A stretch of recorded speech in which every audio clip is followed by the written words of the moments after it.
Superhero media has historically been marketed towards children, and because of that, many people grew up with some pretty amazing superhero shows over the years. Some of my personal favorites growing up were Justice League Unlimited, the original Teen Titans, and Spectacular Spider-Man, just to name a few. But one of the problems with writing for children is that certain concepts and ideas would simply be lost on the audience these shows were intended for. Thus, many don't even attempt to tackle deeper themes at all. Criminals and heroes are presented as a cut and dry case. Bad guys break the law and good guys stop them. But real life isn't as black and white as our favorite superhero movies and shows make it out to be. It's all just different shades of gray. And Invincible understands this and shows us this truth. In this video, we'll be talking about how Invincible challenges certain moral dilemmas commonly portrayed in superhero media. And as a heads up, this video contains spoilers for the entire Invincible television show, but not the comics, so be sure to use a spoiler tag when mentioning the events of the comics in the comment section down below. And with that, let's start the video off with one of the cardinal rules of being a hero. Good guys don't kill. It's kind of a given in almost any superhero story that good guys shouldn't take lives, they save them. Superman, Batman, Spider-Man, heck even Aang from The Last Airbender, though he's not a superhero in the traditional sense. All of these good guys have some type of moral code preventing them from ending the life of someone else for all sorts of reasons. Superman is a symbol of hope, and taking a life would go against that, as part of hope is giving people the chance to change for the better even if they almost never choose to do so.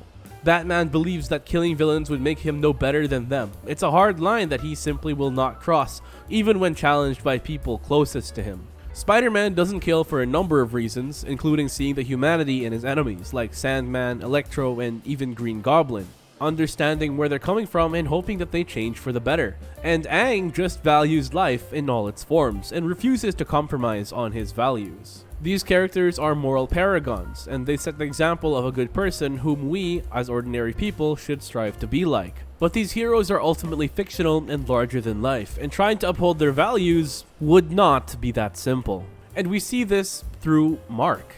As Invincible, he upholds the traditional no-kill rule that we've come to expect from traditionally good superheroes. But instead of this being presented as the clearly superior option, we see Mark suffer for it. He lacks the lethality needed to best Viltrumites in single combat, leading to his losses against Thula, Anissa, and his father. He's shocked by his brutality when he faces off against Angstrom in the Season 2 finale, and he's so shocked that he's apparently killed someone that he's unable to confirm his kill. And this allows the Invincible War to happen. And while he does learn to stop holding back against Conquest, allowing him to defeat and seemingly kill him, it took endangering the lives of his little brother and girlfriend to do so. You can even make the argument that Mark's biggest wins in the series were with him ready to kill. And throughout the series, we saw his no-kill rule challenged time and time again.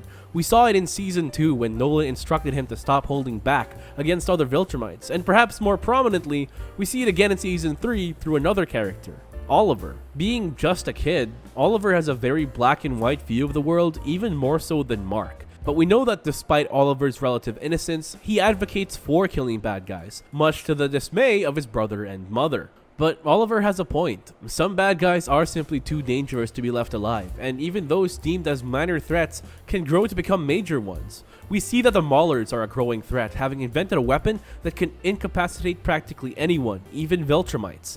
The same goes for Doc Seismic, who had grown in power so much that he was able to capture almost every hero on the planet, and with Angstrom, who was able to bring forth the Invincible War, and finally the growing threat that is the Viltrum Empire.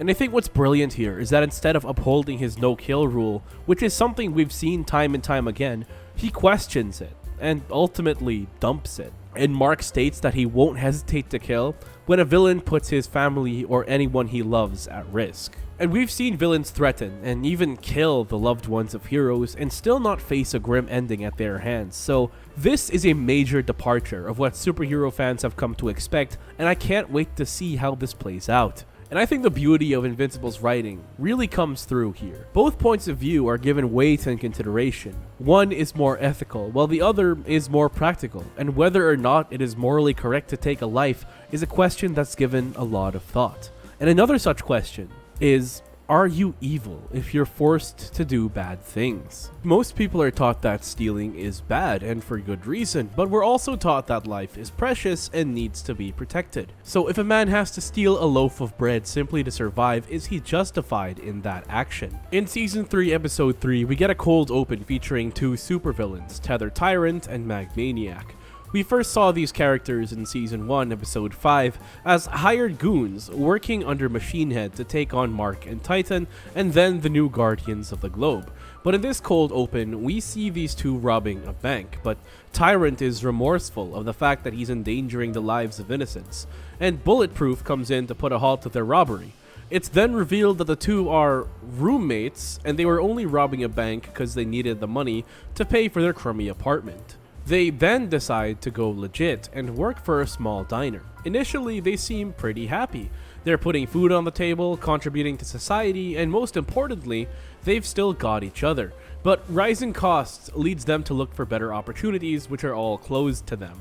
And after a big mistake at the diner, they're fired. They lose the apartment and are back on the streets with nowhere left to go. And they find themselves robbing a bank once more. This short scene, without a single word of dialogue, perfectly illustrates the reality that a lot of criminals have to face. For ex-convicts, the job market, as tight as it already is, inherently doesn't favor them. Most high-profile companies wouldn't take a chance and hire someone with a criminal record, especially not in better paid positions. Thus, many felons are stuck with what many would deem low-level work, which isn't exactly for everyone. And it's why it's so easy for them to slip back into becoming repeat offenders. Tyrant and Magmaniac must feel like they're stuck with their backs against the wall and have no choice but to resort to a life of crime once again, even if they're remorseful that this is the case. These two characters are systemically stuck as villains. And while I have seen some people suggest that they should turn themselves into the GDA and become superheroes, you have to understand how these characters would think. They've been criminals and fighting heroes for a while, possibly even their whole lives. Even if Cecil is open to rehabilitating them into heroes, which he probably would be, and we'll talk more about that later, they wouldn't know it. For all they know, they could be thrown into a jail cell and locked up for the rest of their days, which is why they're trapped into a cycle of crime, even if they technically do have other choices. But what about characters that don't have the luxury of choice? When he was first introduced, Titan was only forced to be a criminal because he was indebted to Machine Head.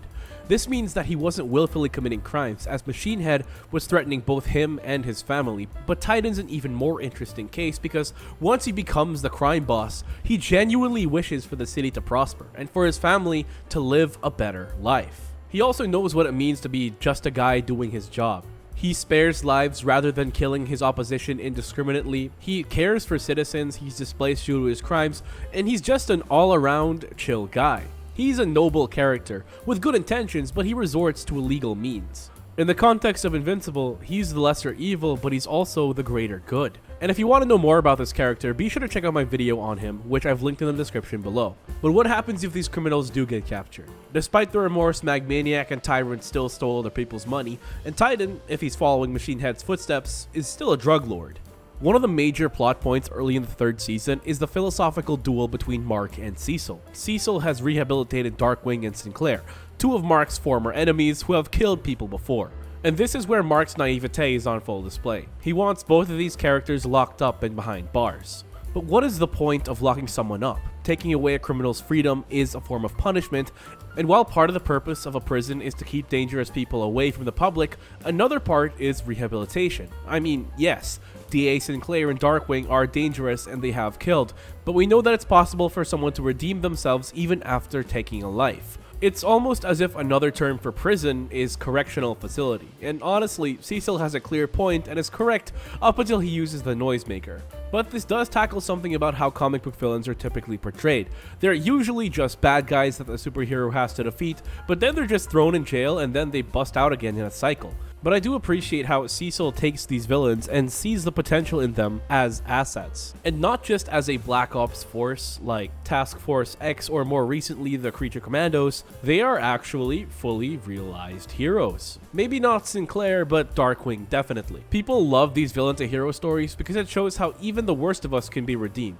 and it shows how fickle people can truly be, because after all, everybody's story is still ongoing, at least until it's reached finality. And speaking of finality, we're gonna end the video right here. I'm sure there's a lot more moral questions coming in future episodes, and I can't wait to see how they're tackled in the show. And if you love videos like this one, be sure to hit that subscribe button for more content from this channel. Leave a like and comment down your thoughts below, and I hope to see you in the next one.